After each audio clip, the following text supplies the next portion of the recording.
Good evening, it's meteorologist Michael Fecca. Welcome back to the 9 p.m. all-weather, all-streaming show that we do here every night during the workdays and on weekends. We stream it out to all of our streaming platforms as well as to Facebook Live. So if you are joining us from both platforms, either Facebook Live or YouTube, please feel free to leave us a question or a comment. Hopefully I'll be able to address anything as I go through the forecast, but if not, I'll go through at the very end and see if I can address anything individually for you. But let's get started here with a look at those headlines. What are we tracking out here for the next couple of days? Well, it was bitter cold last night, today, and it will be the same once we go through tonight, but we will start to warm up beginning tomorrow. We'll have a nice warm up though by the time we get into the middle and end of next week, and it looks like that'll be accompanied by the chance for some scattered showers and even a few thunderstorms by the time we get into Thursday. But let's start off with a look at our setup across the U.S. It's pretty quiet across the U.S. right now. We had that Clipper system move to our north yesterday. That was also the leading edge of that colder air that sunk into the tri-state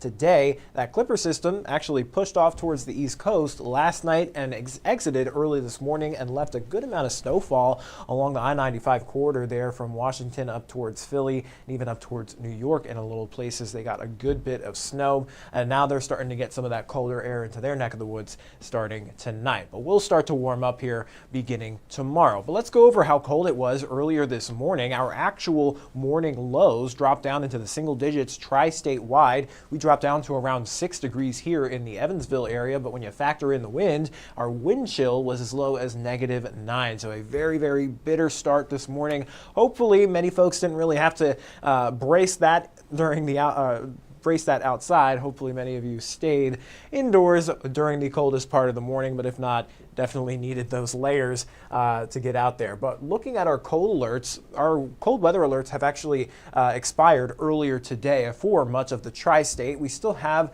the cold weather advisories in effect for Du Bois, Perry, Hancock, and Ohio County through 10 a.m. tomorrow. That's out of the Louisville office. However, the Paducah office has canceled all their cold weather advisories as of earlier this afternoon. So it's still going to be bitter cold out there. It's just not going to be as dangerously cold as it was this morning with those wind chill values well below zero. Looking at our current temperatures right now, many of us are sitting in the single digits to lower teens. 9 degrees in Henderson, 8 in Evansville, around 10 in Owensboro, sitting at around 11 in Madisonville, and 4 degrees up towards Huntingburg. And those feels like temperatures a lot colder than it actually is. 0 is what it feels like here in the Evansville area, and those feels like temperatures will range in the single digits, mostly above 0, but a few spots still could dip below 0, especially farther to the north by early tomorrow morning. So again, a very, very chilly start. Not as cold as it was this morning, but definitely still need to use extra caution by starting your car up a good bit before you head out to work or school, making sure you've got multiple layers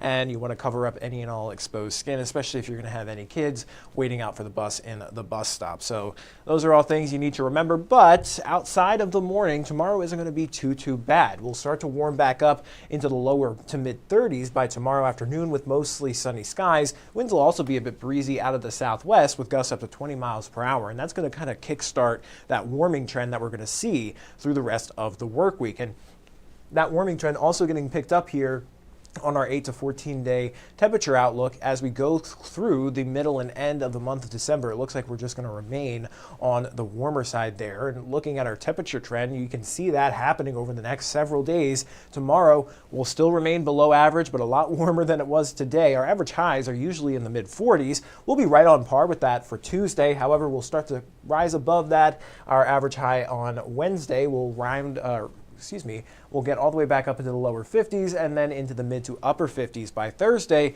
There could even be a few locations closer to 60 degrees across portions of western Kentucky. However, that Thursday is going to be accompanied with a cold front. So we've got the chance for some showers and storms, but it does cool us down briefly by the time we get into the Friday of next week, with highs only topping back out into the 30s before we warm back up into the 50s by next weekend. It's a little funny at this point. I mean, just looking at the temperature trend there, it just goes, we start off in a huge dip, we go up rise all the way into the 50s. We're feeling good, and then we crash back down into the 30s. It's almost like a cruel joke, but I think we'll be able to get through it here. It's not going to be extreme as it was this weekend. But I did mention that cold front that's going to be moving through on Thursday. That does bring in the chance for some showers and even some thunderstorms, and that looks like our best chance at least through the next 7 days. So let me show you what that looks like here on our longer range European model. High pressure that's overhead tonight into tomorrow will slide off to our southeast through the middle of the work week, and you'll see the return out of the south there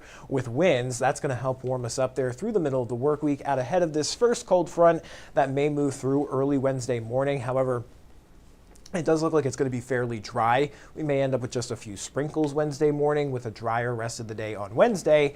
Then that other cold front moves in for Thursday. The bigger, stronger front moves in Thursday morning and kicks out of here by Thursday night. Behind it, much cooler temperatures for Friday, and then it looks like our next chance for some showers moves in for Saturday night and into Sunday morning of next weekend. So in terms of rainfall amounts, we could be picking up anywhere between a half to a quarter of an inch here over the next 5 days, or at least through Friday. And then it does look like we have that chance for even a few thunderstorms as we get into Thursday. At this point, it's still a little bit too early to tell if there's any sort of severe weather threat with Thursday, but it will be something we'll keep an eye on there. As of right now, it just looks like mostly rain showers with maybe a few claps of thunder. But before then, we will enjoy some sunshine. It will be fairly dry out there, and we will be warming up here through the middle of the work week. Dry again for Friday, but a lot cooler, only topping out in the mid-30s, and then we're back up to the 50s by next weekend with a chance for some showers Saturday night into Sunday morning. Now, looking beyond the next 7 days, we know we've got a lot of folks out there wondering what it's going to be like as we head towards Christmas. Well, of course, it is way too early out in the forecasting range to give you any sort of quality forecast for Christmas Day, but we can take a look at history over the last several years, over the last several decades. In fact, we're going to take a look at how many days did we actually, or how many Christmases did we actually have snow on the ground versus no snow versus new snowfall versus snow that's on the ground over 3 inches. So we could take a look at these statistics here, and you can see here by the graph, most of the Christmases we've had over the last several decades have featured no snow. 80% of the time, we have a green Christmas. Now, second place to that, 7 out of the last 70 Christmases, we have had 1 to 3 inches of snow on the ground. That equates to about 10% of the time. 6% of the time, we've had no snow on the ground, but we did receive new snowfall that day. And then the least likely solution there is snow of over 3 inches on the ground, which has only happened 3 times over the last 70 years. And looking at our temperature trends, as I showed you earlier, it does look like we're going to start to really warm up towards the middle and end of this month. So we're on track here for another green Christmas. So nothing completely out of the ordinary, but it's a nice little fun fact to throw at you guys on our weather show. But there's a look at your 7-day. Let me go ahead and take it full screen while I take a look at your comments. Suzanne says, good evening. It sure is cold. Tori is asking, what about the severe weather risk for Thursday? Again, yeah, we have that chance for some thunderstorms, but it's a little bit too early to tell if there's any real severe weather risk of it. But of course, we will keep an eye on it, and when we know, we'll let you know as well. Cheyenne is saying good evening. Trevor also says good evening and is asking about the severe weather, which Tori was also asking about. Again, right now it's just some ordinary thunderstorms and rain for Thursday, but we'll continue to keep an eye on it. Paula Schaefer says good evening, and that is all I'm seeing here in the comments. So I am going to hop off of the live stream.